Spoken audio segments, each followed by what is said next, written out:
त्याच्यामध्ये प्रामुख्याने जर विषय घेतला तर जुन्नर तालुक्यामध्ये 5 धरणं आहेत.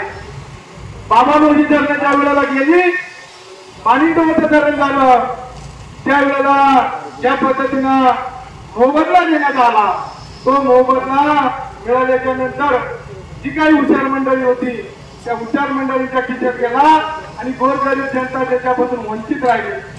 आदिवासी भागात बांधलेल्या या धरणांमुळे आता आदिवासी समाज डोंगरावरती राहायला गेलेला आहे, डोंगरावरती. आणि जो सकल भाग सपाट भाग होता तो खरं तर त्या धरणांमध्ये गेला. ही धरणं बांधत असताना शासनाने जो दृष्टिकोन डोळ्यासमोर ठेवला की ज्या काही त्या ठिकाणी धरणग्रस्त जे काही लोक झालेले आहेत त्या धरणग्रस्तांना त्या ठिकाणी 15-16 योजना दिल्या जातील.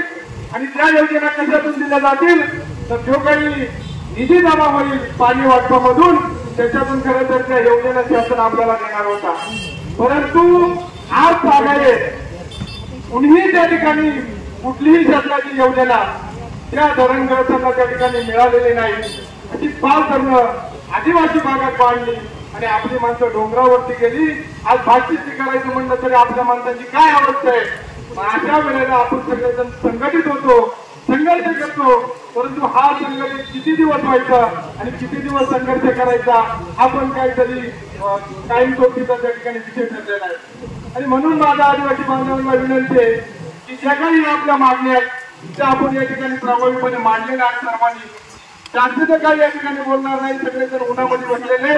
परंतु आपण सर्वजण आलात, तमाम आदिवासी बांधव या ठिकाणी या मोर्चामध्ये सहभागी झाला.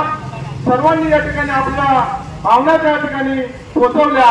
परंतु बावनकुळे साहेबांना माझी विनंती राहील, बाबांवर तुम्ही जो निर्णय घेतलेला आहे भाडे तत्वावरती या जागा जमिनी देण्याचा, आजही माझ्या आदिवासी बांधवांना जमीन राहिली नाही.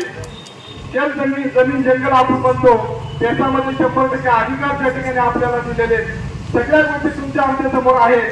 परंतु याचा पेसा क्षेत्रामध्ये आपण त्या पद्धतीने वापर करत नाही. पेसा क्षेत्रातला जे काही 5व्या अनुसूची त्या अनुसूचीप्रमाणे आपण खरं तर त्या ठिकाणी त्याचा उपयोग केला पाहिजे. आणि 5व्या अनुसूचीचा वापर ज्या वेळेला आपण करू त्यावेळेला पेसा क्षेत्रामधले अधिकार आपल्याला कळायला पाहिजे.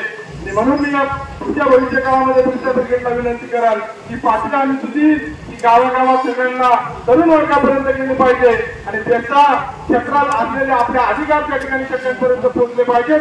वन विभागाची जमीन आपल्याला फुकट मिळते, परंतु ती कशा पद्धतीने घेतली जाते हे अजून लोकांना माहित नाही. आणि मग ज्याला जमीन जंगल आपण म्हणायचं ते फक्त आपल्या क्षेत्रामध्ये आहे, परंतु जंगल आपल्या फायद्याला नाही आणि जमिनी आपल्या फायद्याला नाही आणि पाणी तर नाहीच नाही जाता भाऊ. त्याच्यामुळे तुम्ही काही म्हणा या ठिकाणी आपण म्हणलो त्या पद्धतीने राहिलं पाहिजे. आणि म्हणून आपले हे अधिकार वाचवण्यासाठी आपल्याला वेळोवेळी संघर्ष करावा लागेल. हा संघर्ष करत असताना तुम्ही आम्ही सगळेजण या ठिकाणी आलात. मी सर्वांचे या ठिकाणी आभार मानतो आणि थांबतो. जय हिंद, जय महाराष्ट्र, जय आदिवासी.